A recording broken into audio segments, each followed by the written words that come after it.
सर्दियों का वो कड़ा वक्त जब ठंडी हवा पहाड़ों पर तीव्रता से चल रही थी। चारों तरफ धुंध का राज था। लेकिन उस वीर भूमि में एक अनोखी गूंज थी। नौशेरा के शेर की दहाड़। ब्रिगेडियर मोहम्मद उस्मान की वह प्रतिज्ञा जो हर दिल को झकझोर देने वाली थी। जब तक मैं पाकिस्तान की सेना को खदेड़ नहीं दूंगा, तब तक मैं जमीन पर ही सोऊंगा। यह कहानी है उस सैनिक की जिसने अपने धर्म और जाति से ऊपर उठकर सिर्फ एक मातृभूमि को अपना समझा, जिसने अपने अदम्य साहस और कर्तव्य की मिसाल से इतिहास के पन्नों में अपना नाम खुदवाया। यह है भारत के उस्मान की, नौशेरा के शेर की कहानी। देश की सेना के पहले और अकेले शहीद ब्रिगेडियर की। भारत अभी अभी बंटा था। पूरे उत्तर भारत में सांप्रदायिक तनाव, हिंसा और अफरा तफरी का माहौल था। देश के साथ साथ सेना का भी पार्टीशन हुआ। उस समय इंडियन आर्मी में करीब 60% मुस्लिम थे। जब पार्टीशन हुआ तो उन्हें अपना देश चुनने को कहा गया। ज्यादातर मुस्लिम ऑफिसर्स ने पाकिस्तान आर्मी ज्वाइन करने का फैसला लिया। ऐसे मुश्किल समय में ब्रिगेडियर उस्मान के सामने एक बड़ा व्यक्तिगत और ऐतिहासिक चैलेंज आया। ब्रिगेडियर उस्मान उत्तर प्रदेश के आजमगढ़ में जन्मे थे।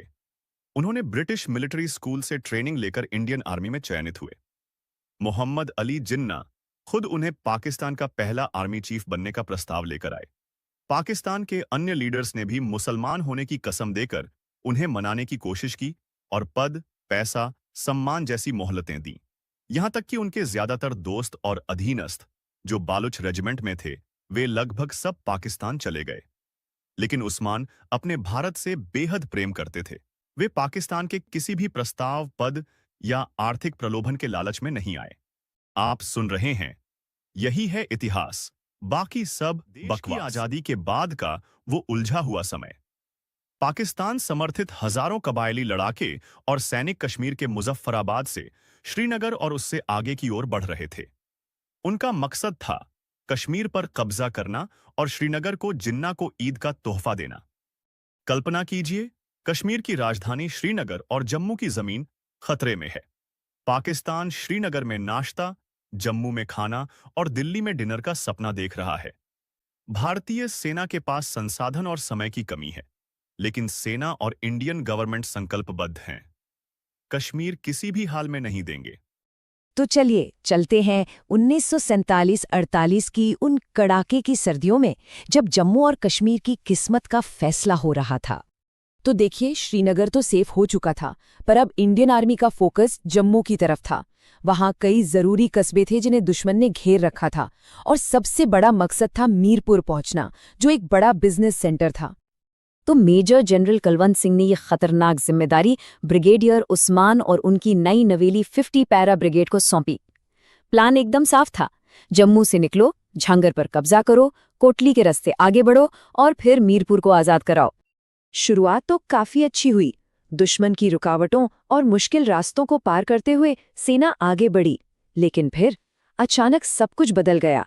मीरपुर हाथ से निकल गया और सेना को पीछे हटने पर मजबूर होना पड़ा। और यहीं से कहानी अपने सबसे मुश्किल मोड़ पर पहुंचती है, जहां हमारे जवानों को लगभग नामुमकिन हालात का सामना करना पड़ा। क्रिसमस से ठीक पहले की वो बर्फीली रातें, जब झांगर में तैनात हमारी छोटी सी टुकड़ी पर 9,000 से भी ज्यादा हमलावरों ने धावा बोल दिया। न कोई मदद पहुंच सकती थी और दुश्मन की तादाद बहुत ज्यादा थी। नतीजा, हमारे जवानों को पीछे हटना पड़ा और झांगर हमारे हाथ से निकल गया। ये एक बहुत बड़ा झटका था, क्योंकि अब दुश्मन और आगे बढ़ सकता था। लेकिन कहते हैं ना, हार के अंधेरे में ही हीरो की असली पहचान होती है, और यहीं पर ब्रिगेडियर उस्मान के नेतृत्व ने लड़ाई का पासा ही पलट दिया। उन्होंने खुद एक मिसाल कायम की जिसने फौज में नया जोश भर दिया।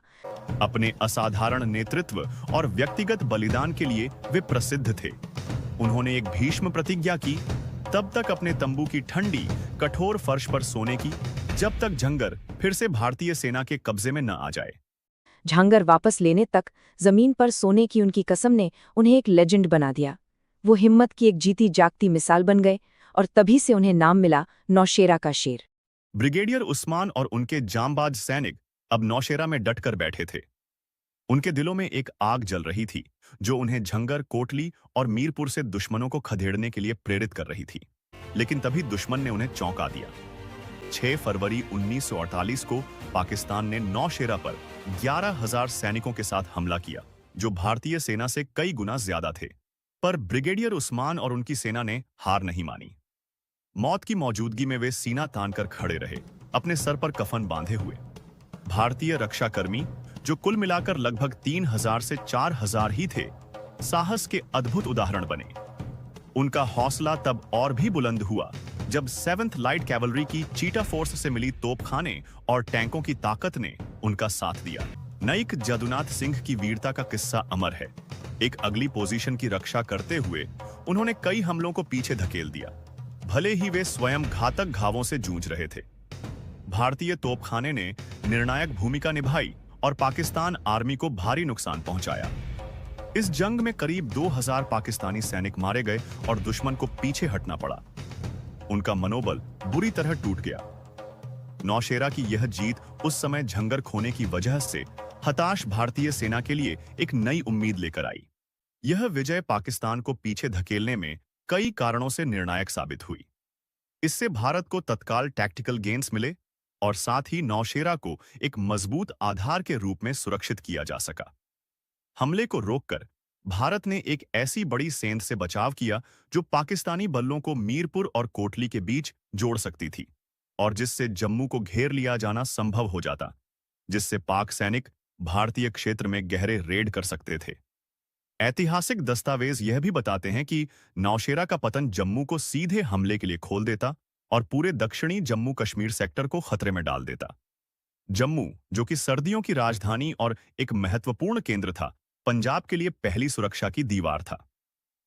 नौशेरा को थामकर भारतीय सेना ने पाकिस्तानी महत्वाकांक्षाओं को तोड़ा, जो दक्षिण की ओर बढ़ना चाहते थे, जहां पंजाब के समतल मैदान में टैंक हमलों का फायदा होता और यह युद्ध को भारत के कृषि हृदय क्षेत्र तक फैला सकता था।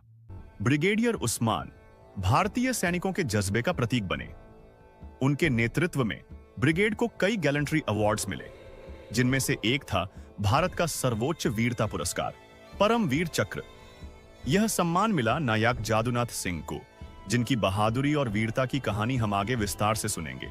लेकिन उस्मान अभी संतुष्ट नहीं थे।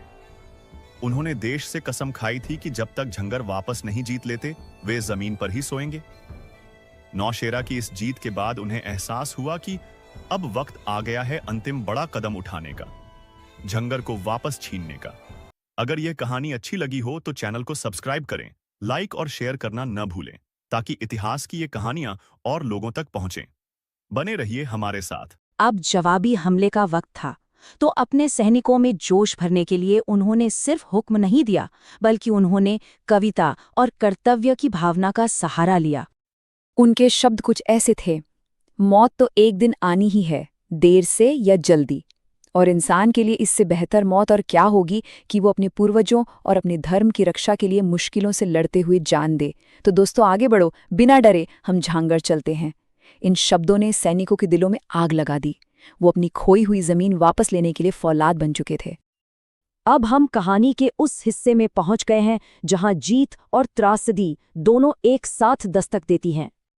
तो अब वक्त आ गया था उस शपथ को पूरा करने का। 14 मार्च को ब्रिगेडियर उस्मान के नेतृत्व में भारतीय सेना ने 2 तरफ से जवाबी हमला शुरू कर दिया। और फिर 18 मार्च को लगभग 3 महीनों की कड़ी मशक्कत के बाद वो दिन आ ही गया। झांगर पर दोबारा तिरंगा लहरा रहा था। ब्रिगेडियर उस्मान की कसम पूरी हुई और उस दिन पहली बार उनके लिए एक चारपाई बिछाई गई। जीत तो मिल गई थी, लेकिन ये खुशी बहुत ही कम वक्त के लिए थी, क्योंकि इसके ठीक बाद एक ऐसी खबर आई जिसने सबको हिलाकर रख दिया। 3 अप्रैल को दुश्मन की तरफ से हो रही गोलाबारी में एक गोला ठीक उनके पास आकर फटा और वो मौके पर ही शहीद हो गए। जीत का जश्न उस हीरो की मौत के साथ थम गया, जिसकी वजह से ये जीत मुमकिन हुई थी। ब्रिगेडियर उस्मान आज़ाद भारत के पहले ब्रिगेडियर थे जो जंग में शहीद हुए। उनकी शहादत ने उन्हें एक नेशनल हीरो बना दिया, देश के लिए दिए गए सबसे बड़े बलिदान का एक प्रतीक। अगली बार और भी रोमांचक कहानी लेकर आएंगे। जय हिंद।